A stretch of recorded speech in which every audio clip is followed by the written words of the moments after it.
Hello guys, S2W here with your next casual consumer's perspective review.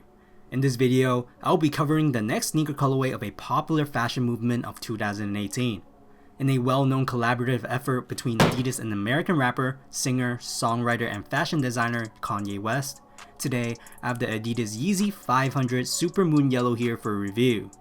Now this colorway was initially a limited exclusive release on Yeezy Supply that was tagged along within the pack that included Yeezy apparel for $760 US. If you wanted the sneakers, you had to get the apparel package.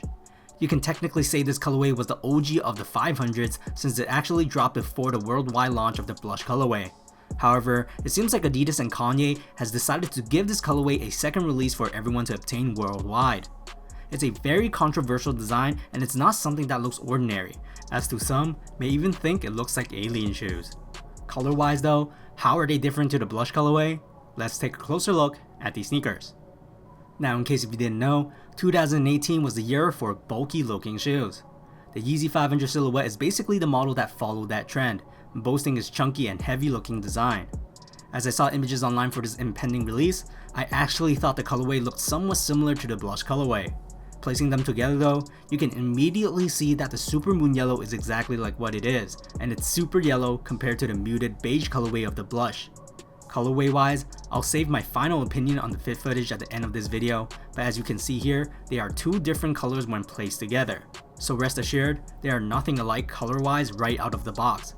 However, when viewing the Super Moons alone under certain light conditions, I do sometimes have to do a double take as if I was looking at the blushes, since the yellow shading on this shoe isn't that overly yellow.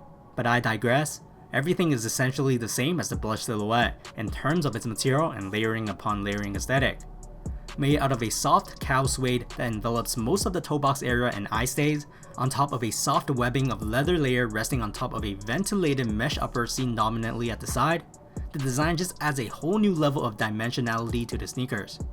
The mesh also sports a lot of openings that allow an increase of airflow, helping our feet keep cool during summer days as thick sneakers like these can easily make our feet sweaty. The suede upper by touch feels very soft and premium, and the usage of the leather webbing just further enhances the overall luxurious experience.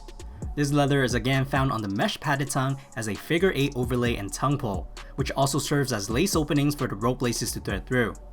On top of this tongue, there is a thin see-through taping running diagonally down the surface as well.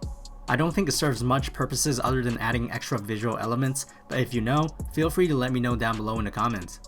And again, going on with that overlaying theme, at the back of the sneakers, you can see the mesh, leather, and suede layers one on top of another.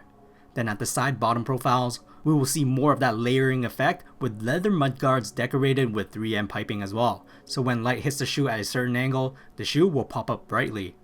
Inside the sneakers, the inner wall lining is padded generously on this bulky shoe, great for impact protection around our ankles and Achilles whenever it's needed.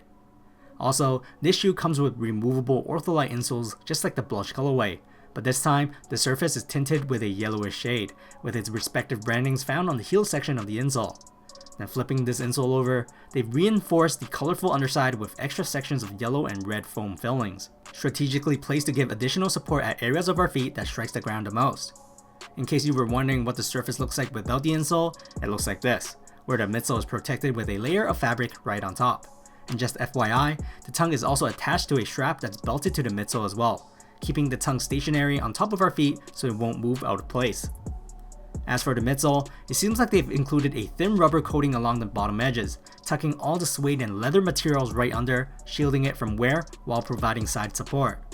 Then under this coating is a nodular adiprene rubber outsole. The adiprene rubber is not terribly hard on feet, but it still is a cushioning that provides optimal rebound and impact absorption. Just don't expect this to be sponge-like, such as Boost material.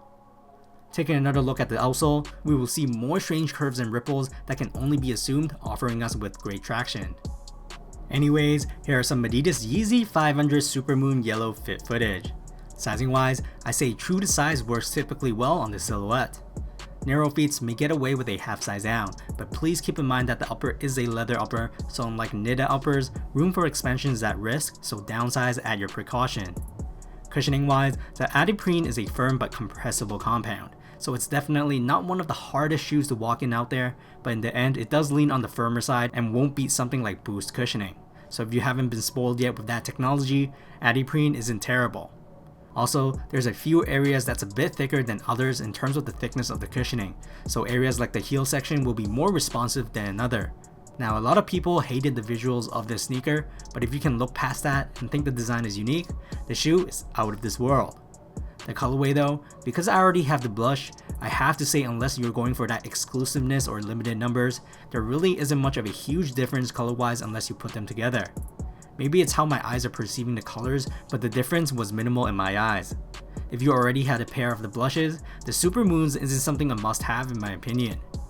Price-wise, these retailed at 280 Canadian dollars before tax, $20 less than the Yeezy Boost 350 V2 in Canada. I still prefer the V2s or even the 700s a lot more than these 500s in terms of looks and comfort factored in, as the visuals of the 500 is still something that I am getting used to. As always, throw me some likes if you like this video and let me know in the comments how you feel about this colorway. To be honest, I think a lot of people have referred this Supermoon Yellow as worn out blushes or blushes that got peed on. And honestly, I thought that too. I personally like the blushes a lot better, as these yellows just doesn't have too much of a difference for me to like it just as much. That's it for today. S2W signing off.